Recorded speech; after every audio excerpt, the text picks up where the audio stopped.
Hi, my name is Hanna and I'm a coach and I'm so excited to be here to share a soulful conversation. So really thank you for being here, that I can be here.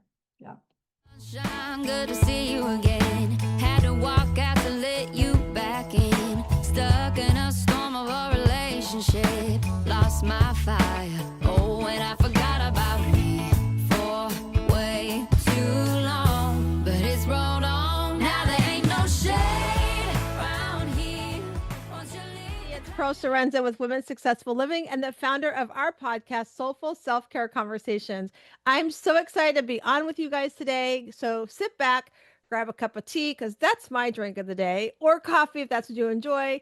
Piece of paper, because you're always going to want to take notes. But if you're driving, no worries, because we do put everything in the show notes. And today I have a very special guest. Her name is Hanna Kok, and she spent 30 years guiding people to heal through the mind, body, spirit connection. As an educational kinesiologist, say that 20 times, everybody, allergy practitioner, and medical intuitive, she shares the science of forgiveness to restore health and harmony. She created the I Thrive app, helping people experience lasting breakthroughs without Hear that? Without medication, hormones, or surgery. I'm so excited to have this conversation with her today because this is my jam. I love to do things as natural as we can, really being in tune with our bodies. So, Hannah, welcome to the show. Thank you again so much for having me. I really appreciate it. It's great. Well, I'm so And excited. thank you. So tell everybody where you're coming in from because I always love to share that too. I am coming in from South Africa. So Yay! yes, I live near a city called Port Elizabeth. It's got another name nowadays that's very difficult to pronounce. People know it as Port Elizabeth, so let's stick with that. Yeah. Awesome. Well, I'm so excited to have you from way across the world here. I'm in Tampa, Florida, for those who are new to the show.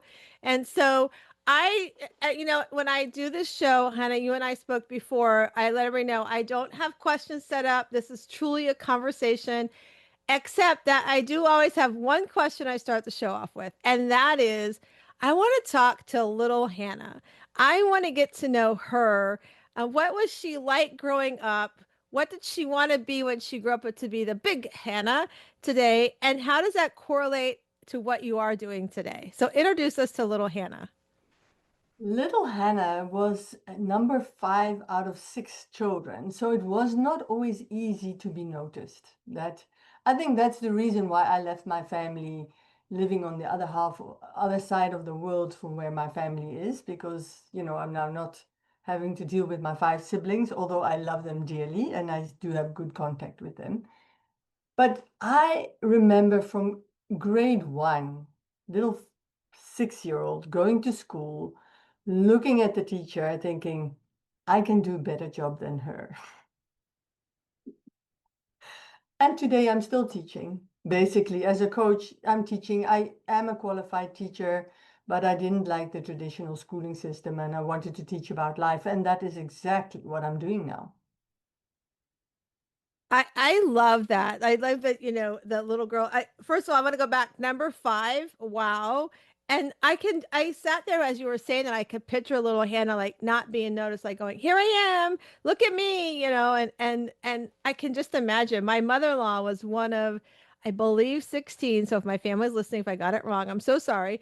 And she was sort of up there in the oldest probably 6 of the kids. And so she also played the mother role along with a couple of my other aunts and so forth. And I love that. I miss them, miss her to death today. She was such a dear part of my life. But I could just imagine, sitting there as a little girl and at number 5. I'm the oldest of 3, so I was always noticed. I was the example, you have to set the example for your brother and sister, and my brother, if he's listening to this, he didn't follow my example too closely, LOL. But I love that you share that. And then teaching, isn't that interesting? Like, I find most coaches that come on the show, in some aspect or another, we wanted to be teachers growing up. That's what I wanted to be. Little Pearl wanted to be a teacher when she grew up. And for those that are new to the show, you haven't heard the story before, but I didn't have the best guidance because my parents knew nothing about going to college. So I had a great program in my high school, but after that, it just went to the wayside. But I jokingly tell my clients, well, I get to coach you today in your older age. I want to be an elementary school teacher, so I'm like, I just get you when you're older. I get to fix all the stuff that didn't get fixed when you were younger. So I love that. Exactly. So thanks Exactly. for thanks for playing along and introducing us to her. So tell us, my big thing, I love what you talked about. You create the I Thrive app and the things you do around not having to be the traditional medicine route, and so I love that because I was introduced to that, I would say probably 10 years ago. And even things like we're going to have a guest on in a couple weeks that talks about thermography, things even as simple as like, thermography versus mammography and pharmaceutical versus natural medicine, that's a big thing that has changed some of the things of the way I approach my health and has made an impact on my health. Even I have a cousin that's going to come on soon. She's walking through breast cancer right now. And even her approach towards her treatment has been very non-traditional, but her doctor, which is really cool because nowadays it's hard to find doctors that are open to letting you kind of like do that natural path that you want to do. And so her doctor really bought into it, said, I'll walk side by side with you. However, if I don't like the way it's going, we're going to really hone in harder on the other side. And she was fine with that. And it's been a beautiful thing. She's done really, really well. But tell us what led you to take this path in your life. Well, as I said, I always was interested in teaching, but I'm also interested in health. It's amazing how many doctor friends I have, but I never wanted to study medicine myself. So I've always had an interest in health and living a healthy lifestyle. But at the same time, I'm not good at people telling me what I should eat and should not eat. I don't like that. I make my own natural food choices, sorry. But to stick to a certain diet doesn't work for me. And so as I developed more the training that I had, I sort of stumbled into it, first starting with the kinesiology and later the allergy work and then the theta healing to become a medical intuitive. I became aware of how those unresolved emotions, unresolved traumas cause the problems. And when you address the trauma, the body has the energy to heal itself. So how I got into it was, as I said, I sort of fell into it. I met people that introduced me to it, but it was like coming home and I just really enjoyed it. So it was not that I had major health issues myself, thank goodness, but I do have people around me with health issues that, you know, I have an opportunity to practice on, play with, so to speak. Yeah. I think that I like how you talk about how you sort of stumbled into it and how the diet part of the eating part, because there's some, I know here for us in the States, and I'm sure you're very aware, the high end of sugars and stuff that we have here. And everybody has a different opinion of our person right now that's in charge of the health and the health services, when it comes like the dyes and stuff that's in our food. And I'm not here to talk politics. However, I do remember years ago when I started my health journey, it was in 2008. And my husband and I were taking our kids across we were doing a trip to Italy. And I remember thinking, we were eating the pasta and things like that. Cause of course we're in Italy, we want the good pasta. And I remember thinking, wow, like I wasn't tired after having the pasta there. I wasn't like my energy was really great. And when I realized it's just like because we here in the States, we put so much stuff into our food and it's not as natural as what you can get that's, over in other parts of the world. And I think it says a lot for how we eat and what we're eating and putting in our food. And I like that, so for me, I kind of the same thing. I sort of stumbled upon it. I decided to go on this health journey. I lost over 60 pounds and I wanted to continue the journey. And I really wanted to look at, what am I eating? And it's kind of funny we're talking about this today because in the next 10 days, I'm actually launching a no filter challenge.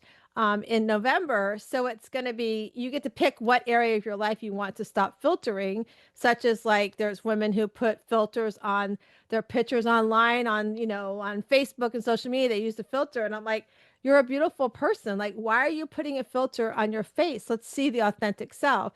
But for my husband and I, we were talking about this morning as I was taking him to the airport. I was like, okay, November, I'm doing this challenge. And for us, it's going to be filtering out the sugars in our life because there's still some sugars in our life that we want to cut out, right? So my goal for November is helping people to filter out things in our life that are holding them back or not letting them be their authentic self, right? So I love that you talked about how you stumbled upon this and then the food and aspect. One of the things that I also like you talked about in your bio that we shared was that the signs of forgiveness, right? I want to talk about that because we as humans, we beat ourselves up. The mindset gets so like overwhelming. The saboteur and the judge says, why are you doing that? You should know better. Blah, blah, blah, blah. All these things we say to ourselves. I call it the not to do list. Don't talk negatively against yourself, right? Those things. So tell us about that. Like, tell us about the science of forgiveness and how you help those to restore health and harmony. Because here's the thing, we're going to go into hormones in a minute too. I'm going to bring us there because I had a hysterectomy. Let's see, my youngest is 25. So 25 years ago, I had a partial hysterectomy.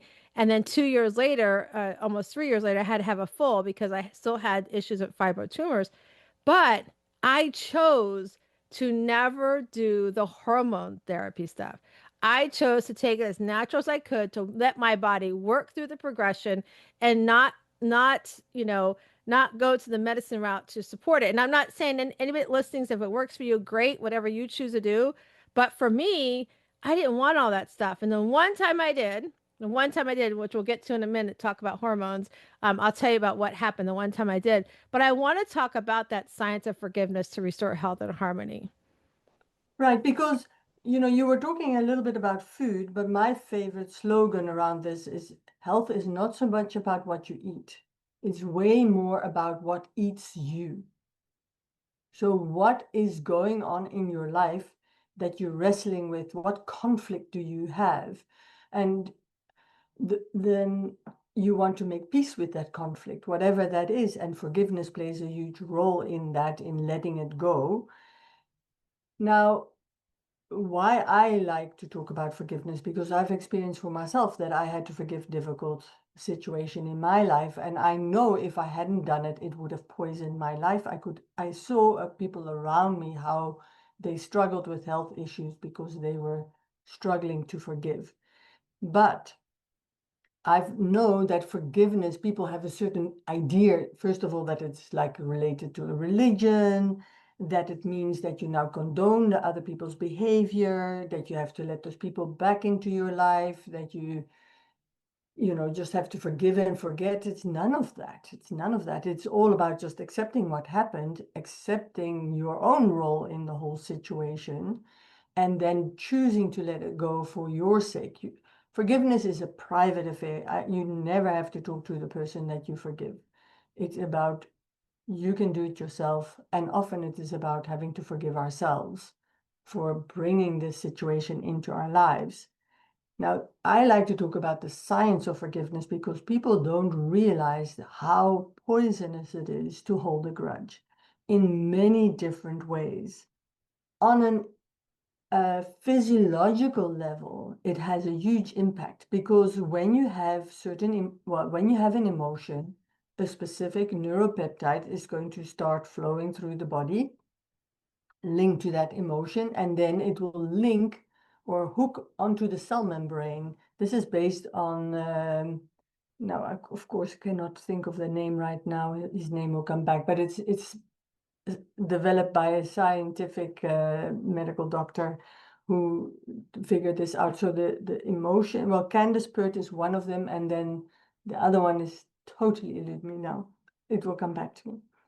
Anyway, the cell membrane is now, this hormone will sit on it, or this neuropeptide, and then will trigger a response in the cell.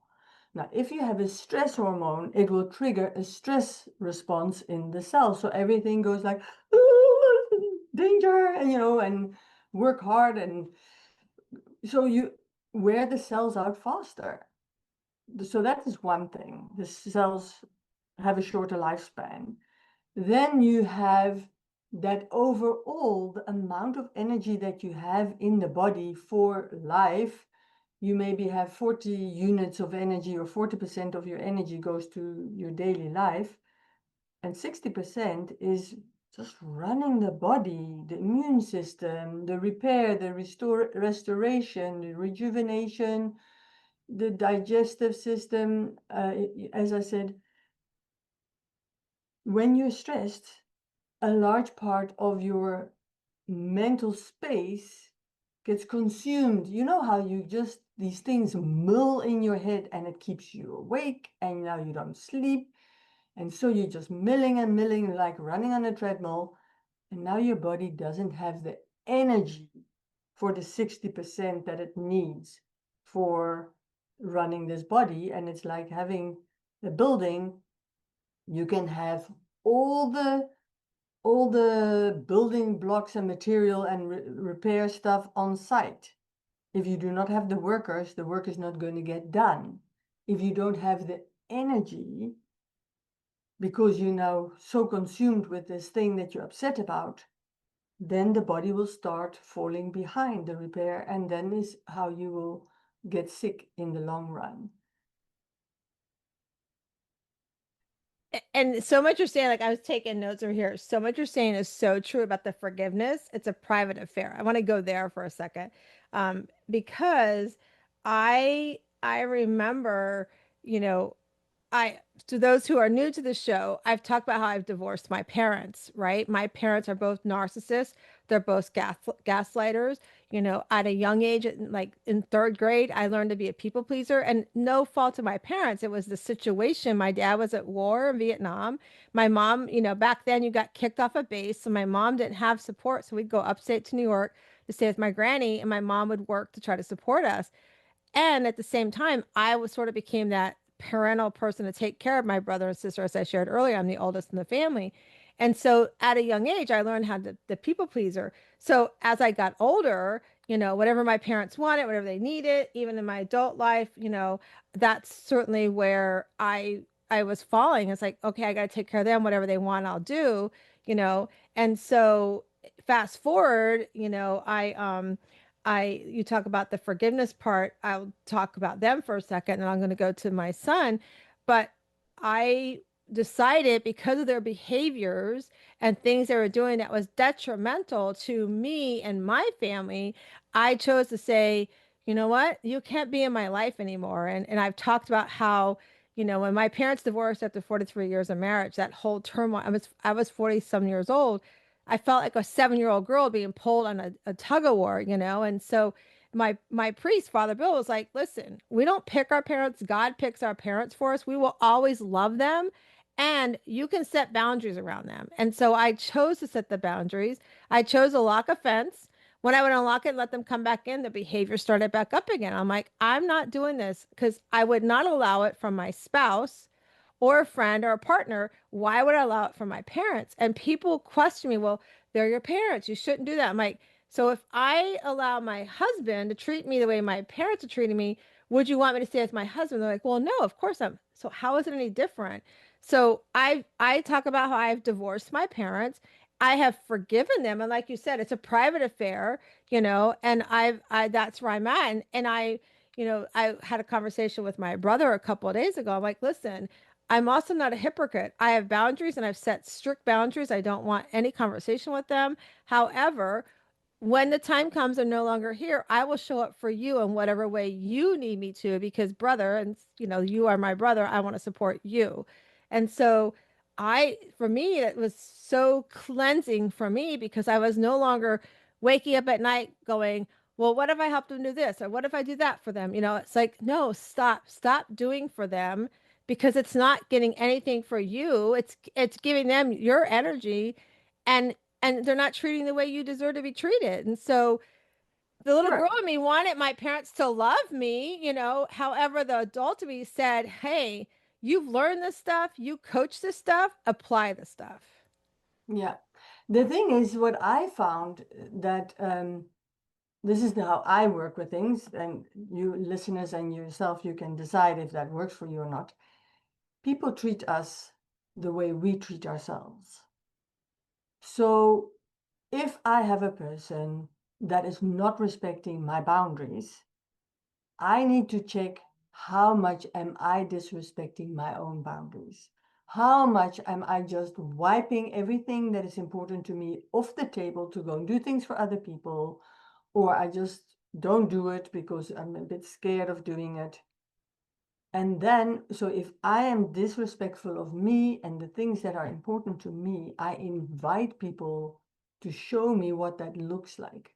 So the mirror is my favorite piece of furniture, not the physical mirror, but I always check what is going on here? What can I see here? What tells me something about me? And let me focus on changing me. And I've seen amazing shifts in people's relationships and health things as well. Because if I now start taking care of me, making time for quiet time, making time to eat properly, make my own food instead of buying food, whatever it is that you exercise, when I make time for me, then people start treating me differently as well. That's how I deal with things. But of course, I'm on the other side of the world anyway. So people are not asking me a lot of my family. Yeah. Oh Yeah. no, 100%. That's exactly like there's been, I gave you the short version of the long story, but there's been those instances where like, okay, and the boundaries, like I'm very big, especially as, I've gone through, I mean, I met my husband at 19 years old. He's been a blessing because he taught me communication. He helped me learn how to set boundaries and things like that. And, and I've questioned, of course, I always question myself, is this a boundary I want to keep with them? Because they are my parents, but every time I go back to and I check my, I like you just said, I check what I want in my life. I don't want the drama in my life. I don't, that's not something I want in my world. Like you said, like making my own food. I want to create the life that I want to live that's happy and harmonious. And so I do that. And 3 years ago when we lost our son, our oldest son, Matthew, in a tragic car accident, at that time I was rebuilding a relationship with my mother. My father, he unfortunately, my oldest was adopted and Matthew was mixed race. Unfortunately, my father became very racist towards my son. And I was like, that's it. I'm not accepting that. And it didn't change. It just got worse. But with my mom, I was trying to rebuild that whole relationship with her. And so as we were doing that, my son passes away. And we were very blessed. She helped us lay him to rest the way we wanted to. I always say that. And even though we like pushed back and said, Mom, no, we don't want to take the support as far as, financial support, because we at that time knew that we wouldn't be able to just give that money back. We just, it's not, when you're, don't expect that something like that to happen in your life. And she was very insistent. No, no, no, no. I don't want to do that. This is, I have this, I can do this. So when we did that, we're like, okay, like we really pushed it back against her. And she was very insistent. So we said, okay, well, then she used that 6 months later against us, and I was like, okay, it showed right back up. And that's why we were really pushing back, because we were worried it might show back up that behavior. And I just said, and then you add on there that we try to help her with health stuff. Like the doctors were saying she shouldn't live on her own. So we were willing to open up our house and, take her in because I want to take care of her. One, she's my mom, and two, part of the people pleaser me is like, take care of, she is your family member. And she was again using those things against us. So when it became a safety issue for me and my family, I was like, okay, I'm not doing this. My boundaries are, take care of me the way I want to be taken care of. And if you are not doing that and you are impeding on how I take care and create that peace in my life, I can't have you be in my life, and trust me, I mean, there's things that come up. Like my youngest son got married last year. It's like, man, it would have been nice to have them there. And, they were part of our whole journey of having kids, and unfortunately, and then I journaled over it, I prayed over it, I went to therapy over it, how, and they're like, does it impede on your boundaries? And every time the answer was yes, it was like, then don't let it, when you look in the mirror, Are you happy? Like you just said, I think that was one of the conversations. Are you happy with what's coming back when they come in there? Every time the answer was no. So it's like, I have to secure my peace, and Yeah. so that was very, I love that you talked about that too, like how we reflect, and that's not the reflection that I wanted in my life, and so like I said, it's hard because we're like we talked at the beginning of the show. We talked to our little Hannah and little Pearl, and we want that love. We want that love of a parent. And sometimes people don't know how to parent. They don't know Yeah. how to do that. And that's not a, unfortunately, it's a sad thing, but it's just as a reality. And we have to learn how to, like we said, like we've been talking about, creating those boundaries around that. And and then the forgiveness, like I have forgiven them, like you talked about. I think it was like that private affair. I have totally forgiven them. I pray for them all the time. I hope that their health stays good and all of that. I just know that unless they change and they show a really significant change, it's not a boundary I want in my piece of Yeah. my world, especially coming through the loss of, something I wouldn't wish on my worst enemy, of losing a child. It's like, Yeah. I see so much more importance of that piece of my life. Yeah. And tell me, have you forgiven yourself as well? That what I find is what I do is then I forgive myself for inviting that person into my life, or forgiving that I have a similar behavior as they have. So the self-forgiveness is the most important part. And that Yeah. is something that many people forget. I love that question. And yes, I have, because that's something I really worked on, especially like, if I move us to, I've definitely for with my parents, and especially when it comes to my son, there's so many things like, somebody said, I can't believe you are where you are today. And I'm like, it's hard work, it's hard work to get up every day out of bed and miss a child as much as we had tried to have Matthew. It took us 10 years to have, even be blessed with adopting him. And I look at it, as a blessing. We've had Matthew for 25 years. He's still in my heart. In fact, I had a crazy dream about him last night, which was hilariously funny, but I have, and I look back at that, I forgive him for his decision to the drinking and driving, which cost him his life. I forgive myself because questioning, what could I have done more? Could I done, we did everything we Exactly. could, right? So absolutely, that's been a big part of my grief journey, is that forgiveness piece. I'm watching my husband learning how to do that, because men, they don't really talk about much, but I see when it creeps up, and I see when he, his love language comes up. Like I'll ask him, how's your day today? And he'll go, life. And I know that when he says life, that means he's missing Matt. So I'm like, well, tell me about life today. Like, what's life looking like today? Like, I'll ask him questions to kind of help him, walk through that journey. And but 100%, like that's one of the first things I try to work on is, work through the feeling of how it feels, and then work through the feeling of forgiving myself, because I'm a big proponent of saying that life's not a remote. I can't rewind it, but I certainly can figure out what was my role, how do I forgive myself, and how do I forgive the other person. Yeah, and especially we need to forgive ourselves when we're not perfect. Because as you said, you can maybe look at that situation with the drinking and driving. And I mean, I've had that for a while. Thank goodness my son has stopped drinking completely. But sometimes we have to admit we were not perfect. We could have done more, but it's behind us. And we need to just accept that we did the best at the time, what we could at that time. Now that we know better, we can do better, but at that time we couldn't do better. And that's okay also to admit that. Yeah. I love that you remind us of that. And that's what I tell myself all the time, and that's also part of like what my story is talking about. We were talking earlier about the midnight wake ups and things like that. So that's why I created what's called the Shiro method.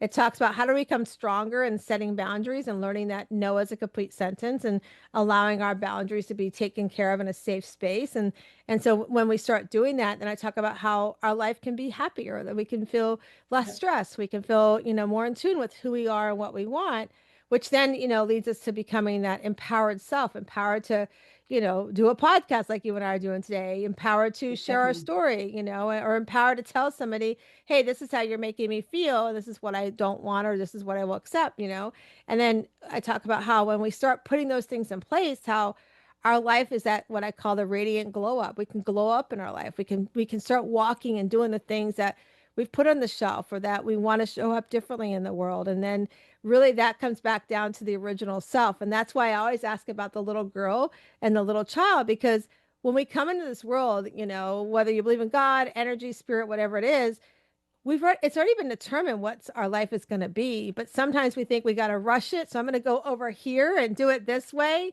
and then guess what happens? You come right back to the path that was set out for you already, and you just have to walk through it, even if it's the scariest thing in your life. Like, trust me, I never thought God would have it planned out that I would lose a child or that I would not be close to my parents, but you know what? I have to walk in it. It's scary as heck, and I have to learn that, like we're talking about, like, what was my role? How can I forgive myself? All those things so that I can continue this path that, is still to come. That some things I know what I want, some things I still don't even know what's going to be shown to me. And so, Exactly. yeah. Yeah. Exactly. So now maybe what your listeners maybe don't understand is how forgiveness and hormones are linked. I was just going to bring us to that. Yes, because that's the one thing. Because like when it came to when I did the surgery and I chose not to do hormone therapy. The one time I did, Hannah, the one time I did, I chose to do pellets, and I regret it to this day of my life that I did these pellets because I was doing really great in my health and wellness journey, and I did these pellets, and the weight and everything, the stuff that came with it, and I tell everybody, do what you want to do for your health. But after like 3 months of being on, I'm like, I don't like how I feel on this. So I want off of this stuff now, and I'm still a couple Yeah. years later, still paying for it. But yeah, let's talk about that. Okay. So, well, that's a good opportunity for some self-forgiveness there, right? We make mistakes, we all do. But the how it works is, have you heard of meridians? These are the energy pathways that run through your bodies. This is where the acupuncturists stick their needles in. And these are like, you could almost say that they're like the veins for your energy, your life force that runs through it. And just as you are stressed, the veins get, you squeeze them a bit, and so you have the flow is inhibited. The same effect you have with your meridians, that certain thought patterns will inhibit the flow of energy through your meridians, and other thought patterns will enhance that flow. And the interesting thing is, so we have 12 major meridians, two ones, no, 12 of them are linked then to an organ, and then two of them are what they call the centering and governing meridian. They're more your energy vessels. But one of those meridians is called the circulation sex meridian, and that is, or the pericardium, that is the heart sac, and so it's linked to the heart sac as well. But that the emotion that inhibits the flow of the circulation sex meridian is resentment, holding grudges. So when you hold grudges, you inhibit the flow through the circulation sex meridian, and so the production of the hormones is then inhibited. And the antidote is forgiveness. So forgiveness will enhance the flow of that.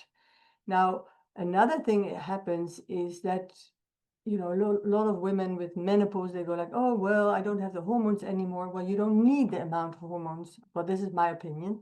You don't need so many of them anymore because you don't have this whole cycle that you have to manage anymore. And the adrenal glands can take over production of your estrogen and I think also the progesterone. The problem is that when you are stressed, now it needs to make your adrenal hormones, your stress hormones, and so it won't have the building blocks for your estrogen and progesterone. So that's why it's very important after you've been through menopause, being it naturally or like with you through surgery, you want to keep those stress levels down. Forgiveness helps with that.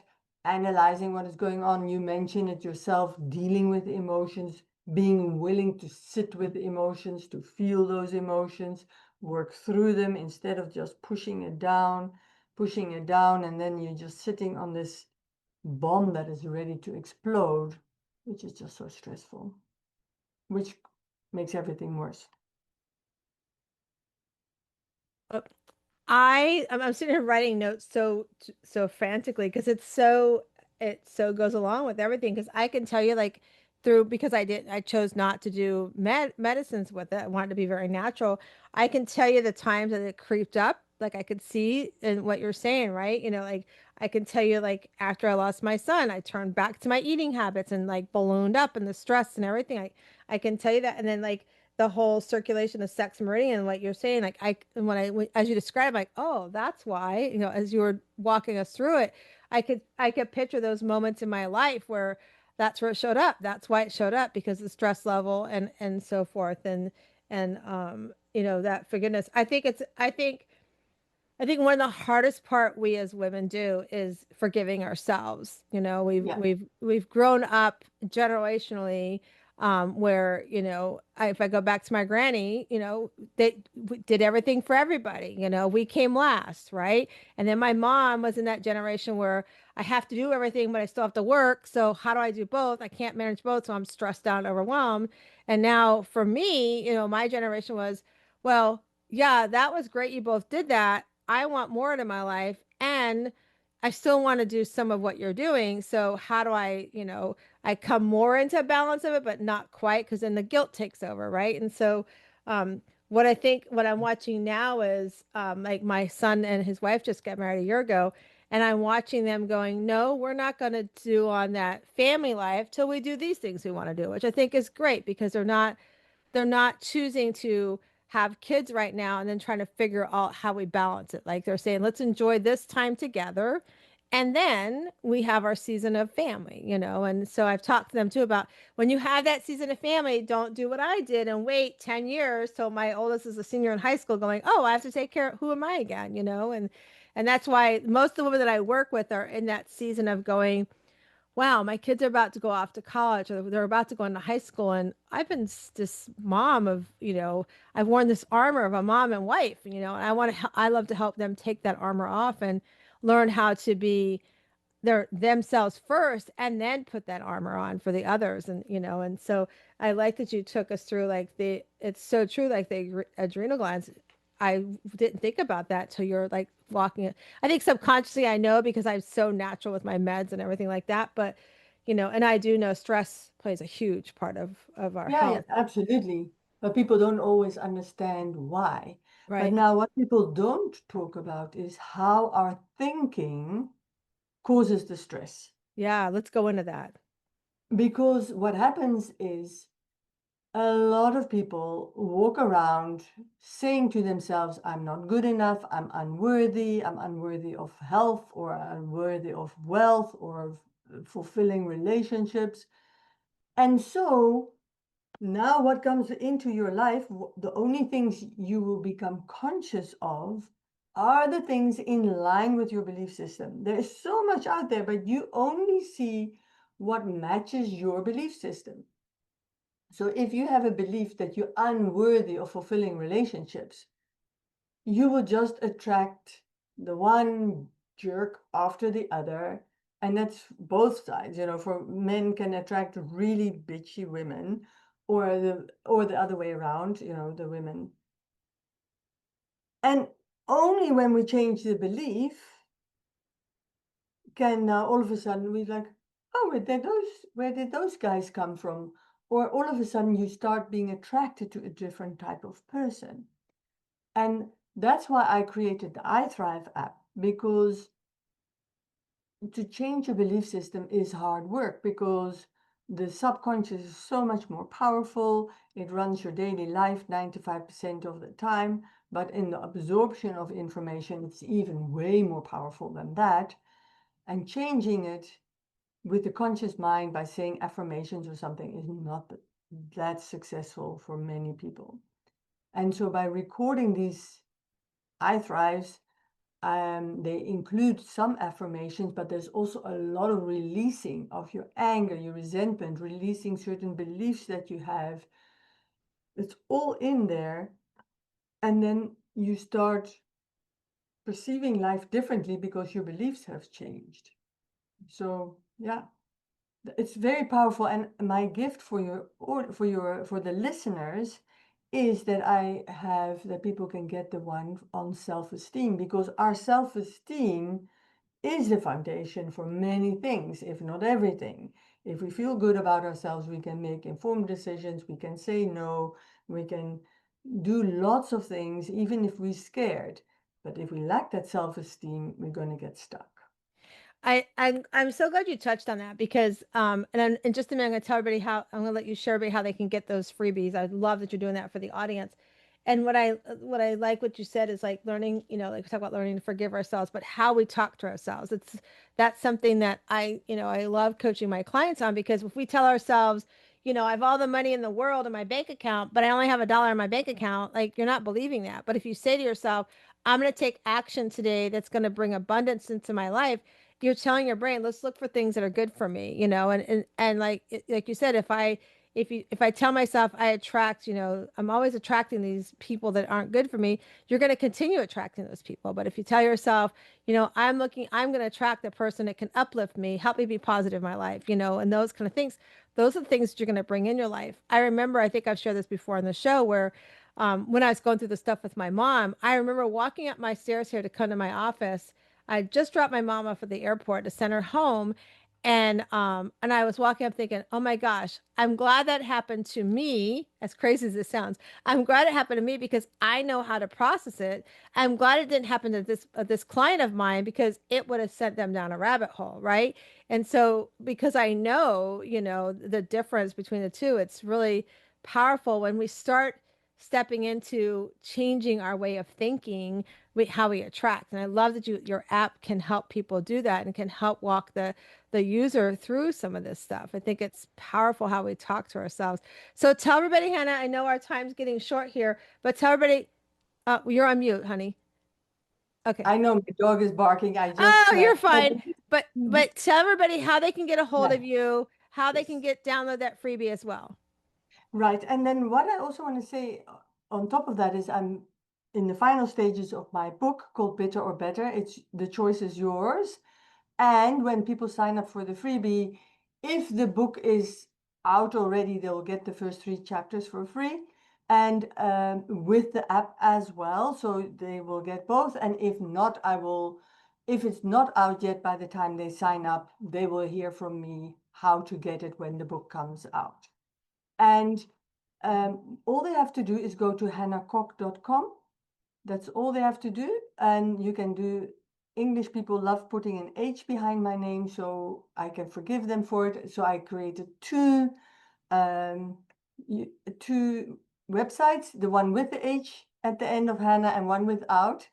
Both of them will arrive at the same place. And then, so go to hannakok.com and then it will show you, you can sign up for the iThrives. And then when the book comes out, you will also be informed. Or if it comes out, you'll get the first chapters. I love the creativity you just did. Like, well, because those English folks, they put the H at the end. Let me just fix it right now so there's no confusion. That's positive thinking right there. It's like, okay, I know this is going to happen, so let me just address it. Right? I think that's so amazing. So this has been so much fun. I love the conversation that we had, and I wrote down one of the big things is the conflict in our life. How do we make it?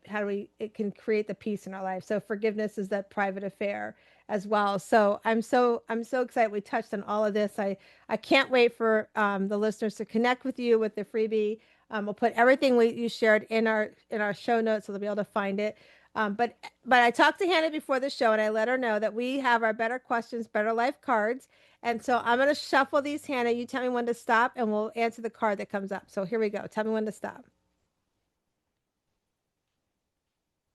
Yeah. Okay. So your card says, am I enjoying the ride? Are you enjoying your ride? You know what? That's a good question. It's something that I have to consciously work on. That is something that doesn't always come natural for me. That's why I developed some things like the I Thrive, and I'm writing the book Bitter or Better, it's your choice, because we teach what we need to learn ourselves the most. So I'm the biggest fan of my own work. I use it all the time. And like my eye thrives, the good thing is you can play them while you're sleeping. So you don't, there's no conscious listening required. You can put them super softly on in the background while you sleep or go about your day. They will do the job. And yeah, that's what I do to make sure that I enjoy the journey and or enjoy the ride. Yes. I love that. And I love your honesty too, because a lot of times, like, I'll come, when my clients come into me, I'll ask them, hey, what brought you to me? Why do you want to change coaches? And they'll say, because I follow you and I watch you and you're authentic. You tell us the good stuff in your life. You tell us the bad stuff in your life. You tell us how you work through it. And so if I'm going to work with you, I know you're going to be honest with me. And so you're right. We have to work on ourselves. So we teach what we learned about ourselves. And it showed up for me like I started what's called our Shiro League. So every Sunday night we get together on Zoom and we talk. And as a group, it's no makeup, it's not recorded, it's just a support kind of thing. And when I created that, it was during COVID when I saw this, I called it I need a Calgon take me away, but I can't leave my house moment. And so when my son passed, literally some of the local girls that are in the Shiro League like showed at my door like within 5 minutes of me calling. So we never know what we need, and these things we create because there's something in our life that we've either learned or we want to create in our life. So I love that you reminded us of that. And so I'm going to say to the audience, if you've been sitting on the fence thinking about you want to write a book about what's going on in your life, or you want to become a coach, don't sit anymore. Like, do something, have that callings in your heart. Like, reach out to me, reach out to Hannah, and in the show notes we'll have all the contact information, because people learn from people, and we need to hear each other's stories so we can uplift each other. So Hannah, I want to thank you so much for coming on. I want to thank you for being part of the show, and I hope that you have a great rest of your day. And for our listeners that are here today, I want to remind you that we come into this world, we are a little tough and rough on the outside, but as you open up your oyster, you're going to find your inner pearl of greatness. And I hope you go find your inner pearl of greatness today. Oh my gosh, you guys, that was so much fun having Hannah on the show. I wrote so many notes. If you guys could just see, I have another page of notes as well. But I want you to remember what she said. Our health is like coming home. Our health is what as she shared about what you eat is also the conflict in your life. So, how are you making peace with the conflict in your life? And if you're not sure how to do that, if you're not sure how to give yourself forgiveness, as she said, it's a private affair. I would love to help you with that. All you have to go to is to wsliving.com. That's WSLIVING.com. Make an appointment with me. Let's have a cup of tea together and let's talk about how you can create forgiveness in your life. I hope you have a great day. All clean. Why'd it take